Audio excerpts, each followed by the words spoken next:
4 अगस्त 2019 रात के करीब 11 बजे दिल्ली। एक व्हीकल क्वाइटली राष्ट्रपति भवन के गेट पर रुकती है। उस गाड़ी से उतरते हैं प्राइम मिनिस्टर नरेंद्र मोदी। बहुत कम लोगों को पता था कि उस रात एक ऐसा कॉन्स्टिट्यूशनल मूव प्लान हो रहा था जो 70 साल पुराने सिस्टम को बदल देगा। उसी वक्त कश्मीर में कुछ अजीब हो रहा था। पॉलिटिकल लीडर्स एक दूसरे से कांटेक्ट करने की कोशिश कर रहे थे, लेकिन फोन कॉल्स कनेक्ट नहीं हो रहे थे। कम्युनिकेशन सिस्टम्स बंद होने लगे, इंटरनेट शटडाउन, मोबाइल नेटवर्क्स बंद। थोड़ी देर बाद एक एडवाइजरी जारी होती है। अमरनाथ यात्रा तुरंत रोक दी जाती है। डेवोटीज को कश्मीर वैली छोड़ने के लिए कहा जाता है। पूरा कश्मीर समझ गया था कुछ बड़ा होने वाला है, और उस सब का सेंटर था आर्टिकल 370। आइए जानते हैं कैसे आर्टिकल 370 हटाया गया। लेकिन इस दिन की कहानी समझने के लिए हमें 70 साल पीछे जाना पड़ेगा। कश्मीर को अक्सर धरती का स्वर्ग कहा जाता है, लेकिन इस खूबसूरत जमीन का इतिहास उतना ही जटिल और संघर्ष भरा रहा है। ब्रिटिश एरा में जम्मू और कश्मीर एक प्रिंसली स्टेट था जिसका शासन डोगरा राजवंश के पास था। 1925 में महाराजा हरि सिंह रूलर बने। एक तरफ डोगरा राजवंश का हिंदू महाराजा और दूसरी तरफ कश्मीर की ज्यादातर मुस्लिम आबादी। इसी इम्बैलेंस ने पॉलिटिकल टेंशन को जन्म दिया। 1930 के दशक में शेख अब्दुल्ला जैसे लीडर्स उभर कर आए। उन्होंने पॉलिटिकल रिफॉर्म्स की डिमांड की। प्रोटेस्ट्स बढ़े, उन्हें अरेस्ट कर लिया गया। कश्मीर की सियासत धीरे धीरे अनस्टेबल होने लगी। 1947 में भारत और पाकिस्तान दो नए देश बने। प्रिंसली स्टेट्स को चॉइस दी गई कि वो किस देश के साथ मर्ज करेंगे। महाराजा हरि सिंह ने तुरंत फैसला नहीं लिया।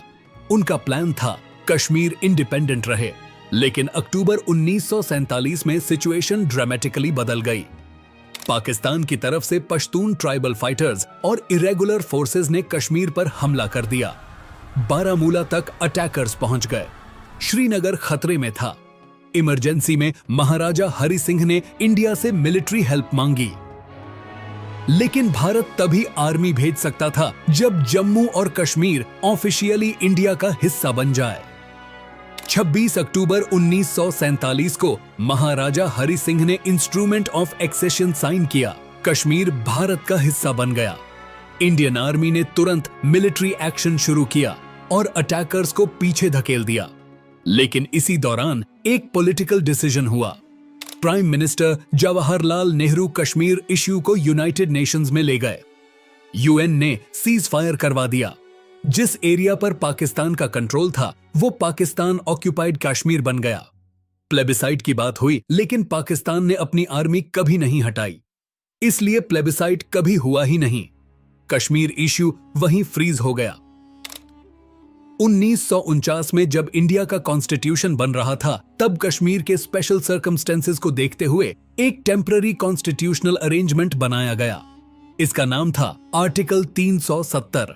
इसके तहत इंडिया सिर्फ 3 सब्जेक्ट्स पर लॉ बना सकता था: डिफेंस, फॉरेन अफेयर्स, कम्युनिकेशंस। बाकी किसी भी सेंट्रल लॉ को जम्मू और कश्मीर में लागू करने के लिए स्टेट गवर्नमेंट की कॉन्करेंस जरूरी होती थी। सबसे इंपॉर्टेंट क्लॉज था आर्टिकल 370 को रिमूव करने के लिए जम्मू और कश्मीर की कॉन्स्टिट्यूएंट असेंबली की रिकमेंडेशन जरूरी होगी। 1957 में J&K की कॉन्स्टिट्यूएंट असेंबली डिसॉल्व हो गई और उसके साथ ही आर्टिकल 370 को रिमूव करने का लीगल मैकेनिज्म प्रैक्टिकली खत्म हो गया। इसी वजह से अगले 60 सालों तक कोई भी सरकार इस प्रोविजन को हटा नहीं पाई। कई पॉलिटिकल लीडर्स ओपनली कहते थे आर्टिकल 370 को हटाना ऑलमोस्ट इम्पॉसिबल है। आर्टिकल 35A 1952 में दिल्ली अग्रीमेंट हुआ। इस अग्रीमेंट के बाद जम्मू और कश्मीर को कुछ स्पेशल प्रिविलेजेस मिले। स्टेट का अपना अलग फ्लैग था और कुछ कानूनी अधिकार भी अलग थे। फिर 1954 में एक प्रेसिडेंशियल ऑर्डर के थ्रू आर्टिकल 35A कॉन्स्टिट्यूशन में ऐड किया गया। इस प्रोविजन ने जम्मू और कश्मीर में परमानेंट रेजिडेंट्स की डेफिनेशन तय की, यानी सिर्फ वही लोग जो स्टेट के परमानेंट रेजिडेंट माने जाते थे उन्हें ही यहाँ लैंड खरीदने, गवर्नमेंट जॉब्स पाने और कुछ स्पेशल राइट्स मिलते थे। इंडिया के दूसरे राज्यों के लोग जम्मू और कश्मीर में न लैंड खरीद सकते थे और न ही परमानेंट सेटलमेंट कर सकते थे। 1980 के दशक में पाकिस्तान ने कश्मीर में प्रॉक्सी वॉर शुरू किया। मिलिटेंट ग्रुप्स को ट्रेनिंग और फंडिंग मिलने लगी। 1990 में सिचुएशन वायलेंट हो गई। Lakhs of Kashmiri pandits valley छोड़कर माइग्रेट करने पर मजबूर हुए।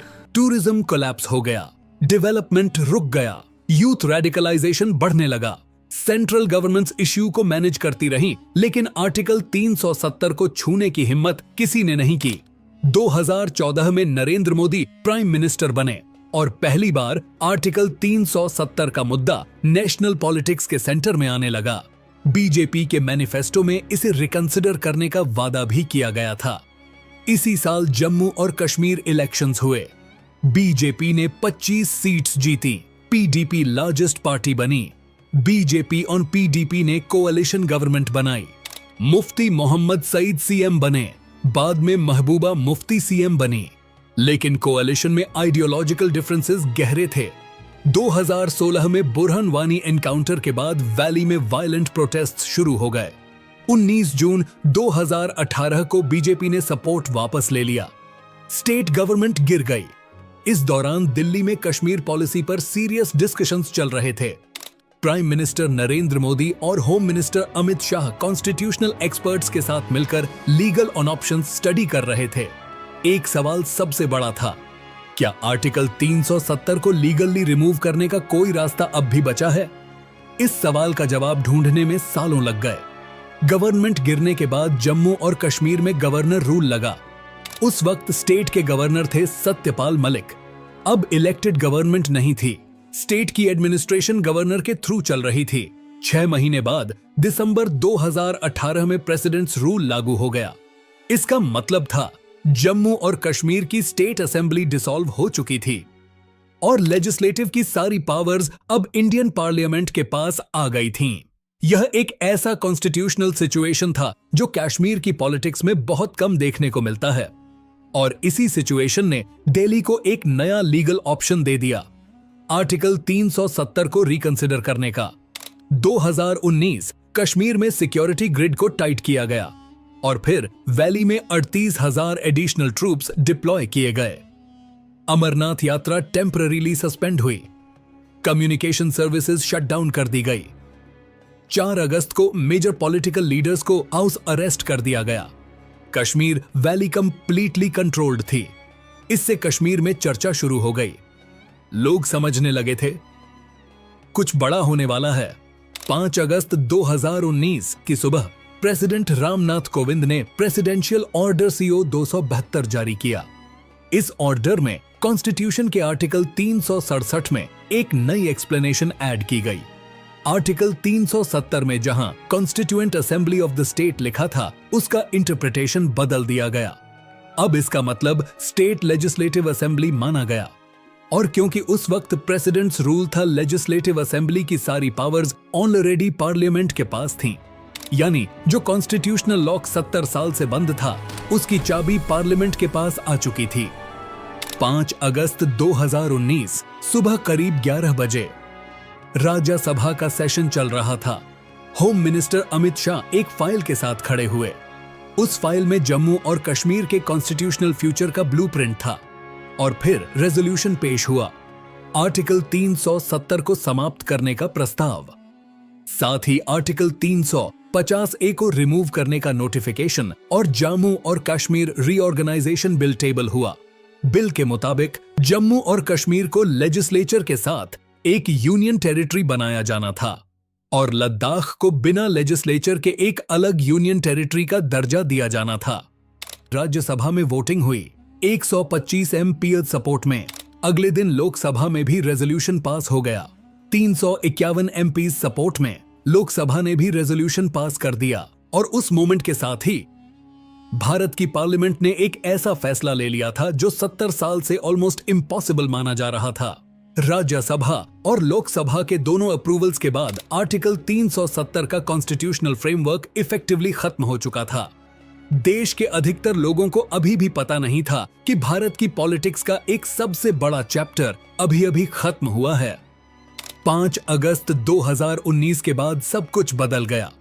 आर्टिकल 370 के लगभग सभी प्रोविजंस टर्मिनेट कर दिए गए।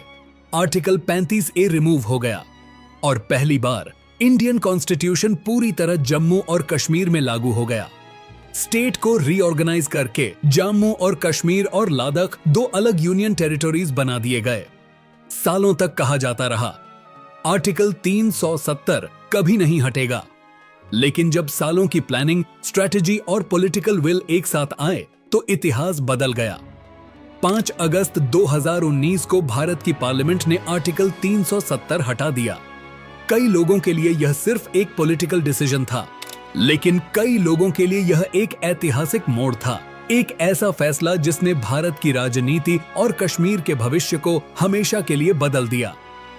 अगर आपको ऐसी रियल हिस्टोरिकल स्टोरीज पसंद हैं, तो चैनल को सब्सक्राइब करना मत भूलिए। मिलते हैं अगले वीडियो में। जय हिंद।